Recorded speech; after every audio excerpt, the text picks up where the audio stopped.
को जय मसीह की परमेश्वर के नाम की महिमा हो। आज हम देखेंगे यीशु का पुनरुत्थान और ये हमें देखने को मिलता है मत्ती रचित सुसमाचार उसका 28वें अध्याय की पहली से लेकर 10वीं आयत तक। यदि आपके पास बाइबल है तो हमारे साथ खोल लीजिए मत्ती रचित 28 समाचार, मत्ती रचित सुसमाचार उसका 28वां अध्याय। और सबसे पहले हम इसे उर्दू में पढ़ेंगे और उसके बाद हिंदी में पढ़ने के साथ साथ इसको एक्सप्लेन करने की कोशिश करेंगे। उर्दू एक बहुत ही सीधी सादी और अच्छी भाषा है और इसके अच्छी बात यह है कि इसके बोलने और लिखने में एक जैसे ही शब्द इस्तेमाल होते हैं, जबकि हिंदी के साथ प्रॉब्लम यह है कि हम आम बोलचाल की भाषा में और हिंदी बोलते हैं और लिखने के लिए कोई और हिंदी का इस्तेमाल करते हैं। इसका एग्जाम्पल यही देखने को मिल जाता है। उर्दू में इसका टाइटल है यीशु का जी उठना। बस सीधी सादी बात कर दी, यीशु का जी उठना। टाइटल बिल्कुल सीधा है, आम आदमी के समझ में आ जाता है यीशु का जी उठना। लेकिन जब हिंदी में देखते हैं तो यहाँ पर लिखा है यीशु का पुनरुत्थान। अब एक आम आदमी को बताएंगे यीशु का पुनरुत्थान तो वो समझेगा नहीं, क्या पुनरुत्थान, ये क्या होता है भाई। तो इसलिए हम उर्दू भाषा में पहले जो भी हमें मैटर एक्सप्लेन करना होता है उसको जल्दी से 1 से 2 मिनट के अंदर पढ़ देते हैं, ताकि आपको ठीक से अच्छे से बोलचाल की भाषा में वचन है वो समझ में आ जाए। तो जल्दी से पढ़ते हैं यीशु का जी उठना उर्दू में। सब्बत के बाद हफ्ते के पहले दिन पो फटते वक्त मरियम मगदलीनी और दूसरी मरियम कब्र को देखने आई, और देखो एक बड़ा भूचाल आया, क्योंकि खुदा का फरिश्ता आसमान से उतरा और पास आकर पत्थर को लुढ़का दिया और उस पर बैठ गया। उसकी सूरत बिजली की मानिंद थी और उसकी पोशाक बर्फ की मानिंद सफेद थी, और उसके डर से निगहबान कांप उठे और मुर्दा से हो गए। फरिश्ते ने औरतों से कहा, तुम न डरो, क्योंकि मैं जानता हूं कि तुम यीशु को ढूंढती हो जो मसलूब हुआ है। वो यहाँ नहीं है, क्योंकि अपने कहने के मुताबिक जी उठा है।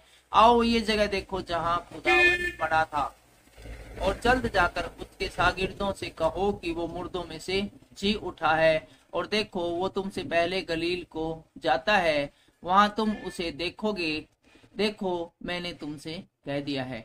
और वो खौफ और बड़ी खुशी के साथ कब्र से जल्द रवाना होकर उसके शागिर्दों को खबर देने दौड़ी। और देखो यीशु उनसे मिला और उनसे कहा सलाम। उन्होंने पास आकर उसके कदम पकड़े और उसे सिजदा किया। इस पर यीशु ने उनसे कहा, डरो नहीं, जाओ मेरे भाइयों से कहो कि गलील को चले जाएं, वहां मुझे देखोगे। उर्दू का परमेश्वर का वचन उर्दू में सुने जाने पर परमेश्वर आपको आशीष दे, बरकत दे।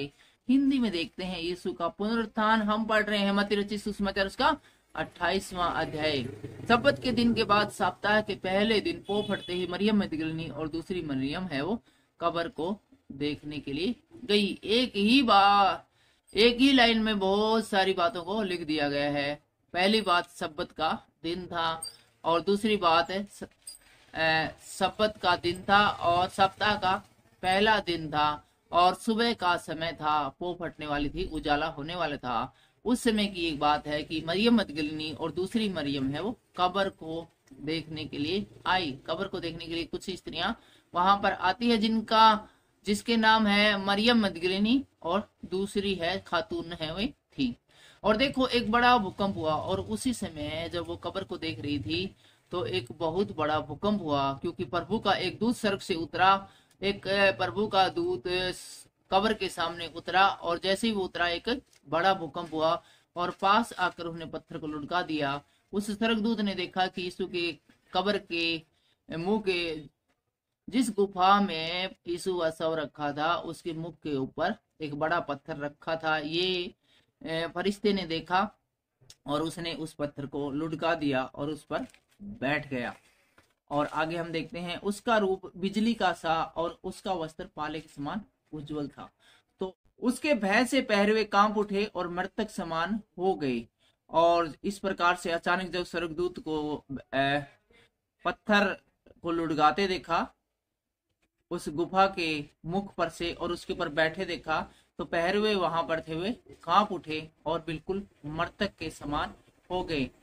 पहरवे मतलब कब्र का पहरा देने वाले हम कह सकते हैं। स्वर्गदूतों ने स्त्रियों से कहा, मत डरो, मैं जानता हूं कि तुम यीशु को जो क्रूस पर चढ़ाया गया था ढूंढती हो। और जो स्वर्गदूत था वो बोला, तुम्हें डरने की जरूरत नहीं है, तुम क्यों कांप रही हो। मैं जानता हूं कि तुम है उस यीशु मसीह को जो क्रूस पर चढ़ाया गया था ढूंढती हो, वह यहाँ नहीं है। स्वर्गदूत बोले वो कब्र के अंदर वही नहीं है, तुम जिस यीशु मसीह को ढूंढ रही हो, परंतु अपने वचन के अनुसार जी उठा है। परंतु जैसा उसने कहा था कि मैं तीसरे दिन जी उठूंगा, वो उसी अपने वचन के अनुसार है, वो जी उठा है। हालेलुया। आओ वह स्थान देखो जहां प्रभु पड़ा था, और वो स्वर्गदूत बोला आओ अंदर आके कब्र के अंदर देखो जहां पर यीशु मसीह को रखा गया था, और शीघ्र जाकर उसके चेलों से कहो कि वह मृतकों में से जी उठा है। तुम फटाफट इस गुफा को देखो और इस खुशखबरी को यीशु मसीह के सभी चेलों को जाकर सुनाओ, और वह तुमसे पहले गलील को जाता है, और जब तक तुम गलील को पहुंचेगी उससे पहले यीशु मसीह तुमसे पहले वहां पर पहुंच चुका होगा, वहां उसका दर्शन पाओगे, और यीशु मसीह का दर्शन तुम्हें वहां पर मिलेगा। यहाँ पर तुम वो स्थान देख लो जहां पर यीशु मसीह को रखा गया था, और देखो मैं तुमसे कह दिया है। और स्वर्गदूत बोला देखो मैंने तुमसे सारी बातें पहले ही कह दी है। 8वीं आयत में कहते हैं वे भय और बड़े आनंद के साथ कब्र से शीघ्र लौटकर उसके चेलों को समाचार देने के लिए दौड़ गई। मरियम मदगलिनी और दूसरी स्त्रियों ने जो ये स्वर्गदूत से समाचार सुना, तो वो भय से और बड़े आनंद के साथ है वो दौड़ पड़ी समाचार देने के लिए। उन्होंने एक्सपेक्ट नहीं किया था कि इस प्रकार की गुड न्यूज मिलेगी, यीशु मसीह है वो मुर्दों में से जी उठेगा। तब यीशु उन्हें मिला और कहा सलाम, और रास्ते में उनको यीशु मसीह मिलता है, और यीशु मसीह उन्हें सलाम कहता है, नमस्कार कहता है। उन्होंने पास आकर उसके पांव पकड़कर उसको दंडवत किया। उन स्त्रियों ने यीशु मसीह के पास जाकर उसको दंडवत किया और उसके पांव छुए। तब यीशु ने उनसे कहा मत डरो, मेरे भाइयों से जाकर कहो कि गलील को चले जाए, वहां मुझे देखोगे। और यीशु मसीह ने देखा कि सभी स्त्रियां डर रही है, तो वो उससे कहता है कि मत डरो, और मेरे भाइयों को अर्थात मेरे चेलों को जाकर कहो कि वो गलील में चले जाए और वहां मुझे देखेंगे, मेरा दर्शन पाएंगे। तो यहाँ पर हम देखते हैं कि यीशु मसीह है वो मुर्दों में से जी उठा है।